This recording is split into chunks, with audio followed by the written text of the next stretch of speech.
کہ بھئی 3 دن لگا لیا کرو، تو لوگ کہیں یہ تبلیغ میں 3 دن لگانا کیا ضروری ہے کہ تیرا پورا مہینہ جو شیاطین کے پروں میں اور بازاروں کی غفلت میں اور گناہوں کے ماحول میں گزرا ہے، بدن کے اندر سے ان گناہوں کے اثرات کو ختم کرنے کے لیے ضروری ہے کہ تو کم سے کم مہینے کے 3 دن مسجد کے ماحول میں اور اعمال میں اور دوسروں کے اعمال میں جوڑنے کی محنت میں 3 دن مہینے میں گزار لیا کر، تاکہ 3 دن کم سے کم تیرے ایسے گزرے مسجد کے ماحول میں۔ لوگ اس سے کیا ہوگا، اس سے کیا ہوتا ہے؟ میری بات توجہ چاہتی ہے۔ ثمامہ ابن اسال اپنی قوم کے سردار، حضور اکرم صلی اللہ علیہ وسلم نے میں ثمامہ اسلام لے آؤ، کیا کہ نہیں اسلام نہیں لاؤں گا، اسلام نہیں لاؤں گا۔ آپ نے ان کو مسجد کے ستون سے باندھ دیا۔ کیوں باندھ دیا؟ ہم ایک مشرک کو اس لیے اپنے ماحول میں رکھنا چاہتے ہیں تاکہ صبح سے لے کے شام تک قرآن کی آواز، اعمال کی آواز، اللہ اللہ کے رسول کی آواز، ان کے اللہ اللہ کے رسول کی باتیں ان کے کان میں پڑیں،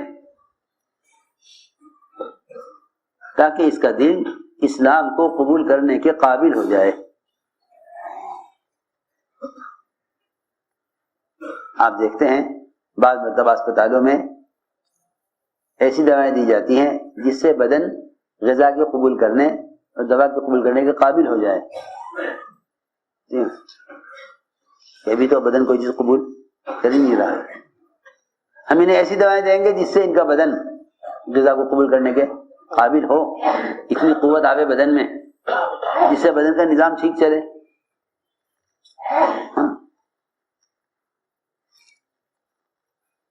آپ نے آ کر پوچھا ثمامہ کیا ارادہ ہے؟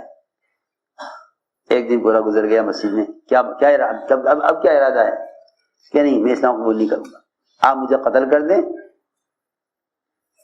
تو آپ ایک باحیثیت آدمی کو قتل کریں گے،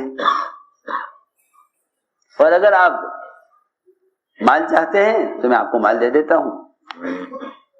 دیکھو تو صحیح، نہ آپ نے قتل کیا نہ آپ نے مال لیا، کیونکہ دونوں چیزیں مطلوب نہیں ہے، نہ مال مطلوب ہے نہ کافر کو قتل کرنا مطلوب ہے، بالکل نہیں۔ کافر سے مال بھی نہیں چاہیے اور کافر کی جان بھی نہیں چاہیے، یہ تو غلط سوچ ہے کہ ان سے یا مال لے لو یا ان کی جان لے لو، ایسے نہیں۔ نہ کافر کی سے مال چاہیے نہ کافر کی جان چاہیے، اسلام چاہیے۔ سنو تو صحیح نہیں کیا کہہ رہا، اسلام چاہیے، نہ کافر کی جان چاہیے نہ مال چاہیے۔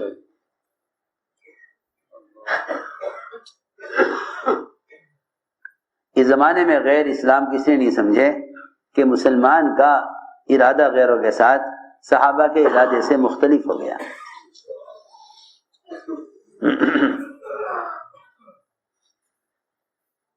صحابہ کا ارادہ یہ نہیں تھا۔ میں نے عرض کیا کہ اس نے کہا کہ جان لے لو یا مال لے لو، میں اسلام قبول کروں گا۔ آپ نے یہ نہیں کہا اسلام قبول کرو ہم تمہیں قتل کر دیں گے، نہیں۔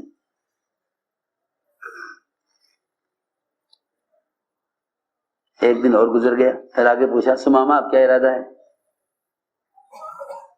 جی جو آموں کے باغات رکھتے ہیں نا ان سے پوچھو، وہ آموں کی پال لگاتے ہیں، کچے آموں کی، پھر ایک دن میں 2 دن میں کھول کر دیکھتے ہیں، کیوں بھائی ایسا ہی ہوتا ہے نا۔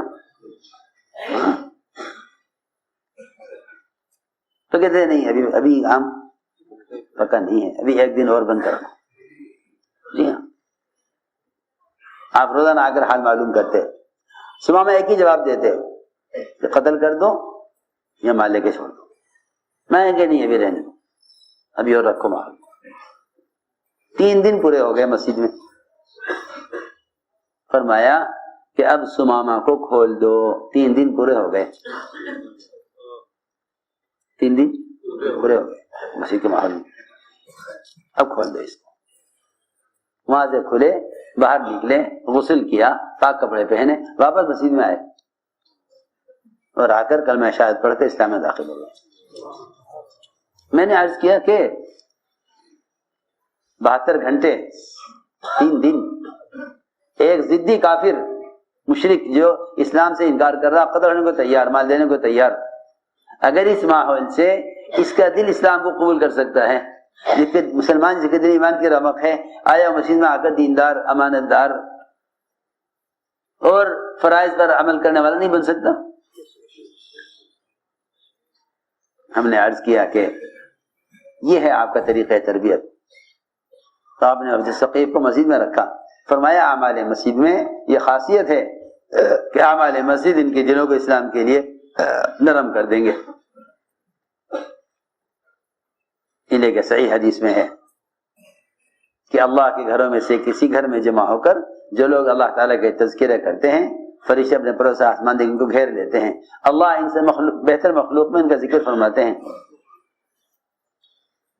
رحمتیں، راحتیں، اللہ کی رضا، پل صراط پر گزرنا، جنت میں داخلہ، یہ سارے وعدے اللہ ان کے لیے پورے کرتے ہیں جو مسجدوں کو اعمال سے آباد رکھتے ہیں اور مسجدوں میں وقت گزارتے ہیں۔ یہ اللہ کے خاص بندے ہیں۔ ایسے ہی بندوں کے ذریعے اللہ تعالیٰ کائنات کے نظام کو درست چلاتے ہیں، کائنات کے نظام کو درست چلاتے ہیں۔